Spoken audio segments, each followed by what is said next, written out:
Welcome to your Full Circle Friday. I'm Sarah, Full Circle Wellspring's certified trauma recovery coach. We trauma survivors are on a healing journey to rediscover our authentic selves.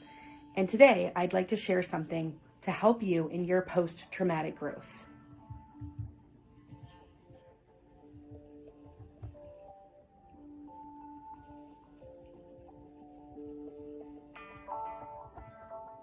Today I'd like to talk about cognitive behavior therapy. Cognitive behavior therapy, or CBT, is a type of psychotherapy that focuses on negative thoughts and patterns, or loops. This treatment can be very helpful for people that are struggling with PTSD, anxiety, OCD, phobias, addictions, and other life-altering disorders. CBT is designed to help you become aware of your destructive thoughts, to recognize the emotions and beliefs that are attached to those thoughts. Awareness is always a key step, and namely for CBT, it must be the first. So many trauma survivors are stuck in their mind with dangerous thoughts about themselves, others, and the world at large, often coming in specific thought patterns like waves. They are identifiable but appear to be justifiable.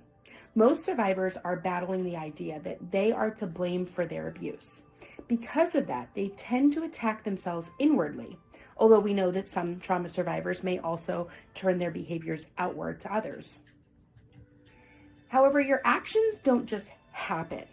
Actions are driven by thoughts, whether created by or intruded into the mind. Sometimes thoughts are coming from someone or somewhere else, something you maybe heard your abuser tell you over and over. At some point, their words became a belief to yourself about yourself, and your mind is doing what the mind does. The mind's job is to look for danger and help keep you safe. If your mind has the running thought pattern and belief that you are the danger, it will spend all day attacking you to keep you safe from yourself. And the same is true if your body and mind believe that the world as a whole is unsafe and everyone is against you, for instance.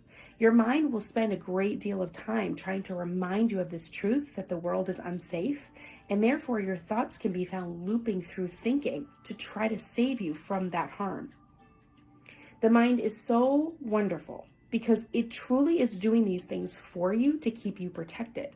But outside of your abuse and your trauma now, these thoughts and beliefs are no longer helpful. They have become maladaptive coping skills that you can appreciate your mind for using to once save you, but realize that they are no longer serving you. Those are just even some examples of how your thoughts can progress into thought patterns, which then even creates anxiety or exacerbates it. An important part of the CBT process is to start challenging your thoughts by getting curious about them. You can challenge your thoughts and fact check them for accuracy. With CBT training under your belt, this resource will help you to be aware when you are thinking destructive thoughts and teach you techniques to pause and identify the legitimacy of these thoughts. Even if they don't feel untrue in the moment, there are other questions you can ask of your thoughts. Firstly, though, if they are untrue, you are able to process through the incorrect thought or idea and move forward. But if it does seem true to you at the time, you can ask your thoughts, well, is this necessary? How does this serve me? Is this something I need to dwell on right now? Is there another way I can frame this thought so that it's not so upsetting, etc.? Thought patterns, maybe that are years old, they have deep-rooted beliefs and emotions attached to them. These can be really difficult to identify as inaccurate. This means realizing that your perception of the current reality may be incorrect, and it can feel jarring to kind of come to terms with the grandiosity of your negative thoughts.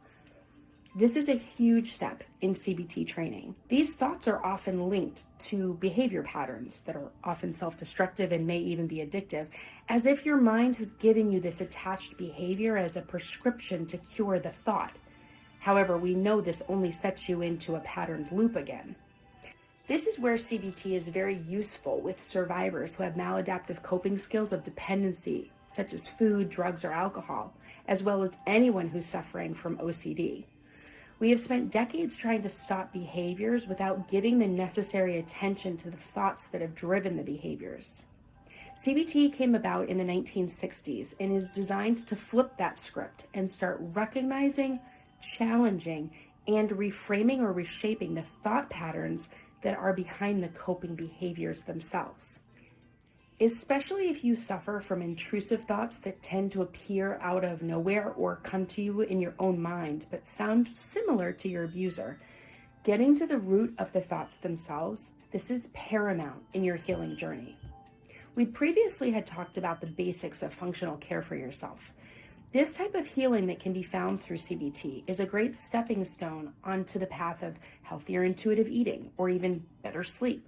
A lot of survivors find themselves struggling in these areas due to intrusive thoughts. If you aren't having success in a lot of the basics of self-care, you may have these underlying forces of destructive and obsessive thinking that are sabotaging you. Thinking on negative things creates a worry and a stress that's very hard for the body to know what to do with. And often the negative thoughts get trapped in parts of our body because they're unable to resolve, either because they're not solvable, they're not true, they're not properly perceived, they're not useful, etc. Sleeping and digestion can be interrupted by being overstressed and worried. So retraining your thought patterns is a lifesaver for some. CBT is not successful for everyone, obviously, but it is actually highly successful for most thought-driven behavior issues. It has been one of the top research therapies and is fairly easy to try. Although some CBT sessions can be emotionally triggering, the risk of CBT is low. It often is covered by insurance as a type of talk therapy with a CBT-trained therapist. It's a highly goal-oriented therapy, so you can really measure your gains quite easily and build your momentum from there. While this is not a get-well-quick situation and often takes time to progress into mastery of your thinking, this is a recommendation that the reward can be so life-changing and healing from so many types of suffering. CBT also incorporates other techniques while learning to change your cognitive behavior that are also helpful for everyday issues found among survivors. CBT can teach or utilize things like writing, breath work, calming techniques, visual relaxation, and reframing. All of these things are recommendations for survivors to try as well. These are powerful for your toolbox, and to pack them in with cognitive retraining is a double down on positive steps forward. Remember, as we talked about on the last episode, self-compassion is a motivator and a leader. So if you think CBT may be right for you, talk with your trauma recovery coach or therapist for more information. Then, let that self-compassion hold your hand into this new therapy to attempt to conquer your self-harming and self-destructive thoughts. This is a great first way to honor yourself with compassion by trying something that could put a whole new perspective on your world and your future. Just a quick side note, CBT has been so impactful that you can even find self-help CBT guidance in the form of CDs and workbooks to guide you through doing CBT on your own.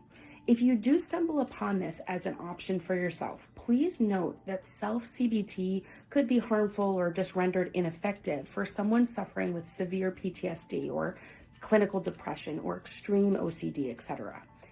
In that case, I would recommend you work with a professional, and then later you can use the self-guided workbooks as reinforcements and continuing to work on yourself. It may be helpful to ask your trauma coach or therapist if the self-help option is appropriate for you. Thank you for joining me for this week's Full Circle Friday. For more information, resources, support groups, classes, one-to-one private coaching, or more, visit fullcirclewellspring.com. For the latest info on schedules and updates, follow us on Facebook at Full Circle Wellspring. All other media, social links, blogs, and show notes are posted in the episode guide below. Until next time, be well, survivors.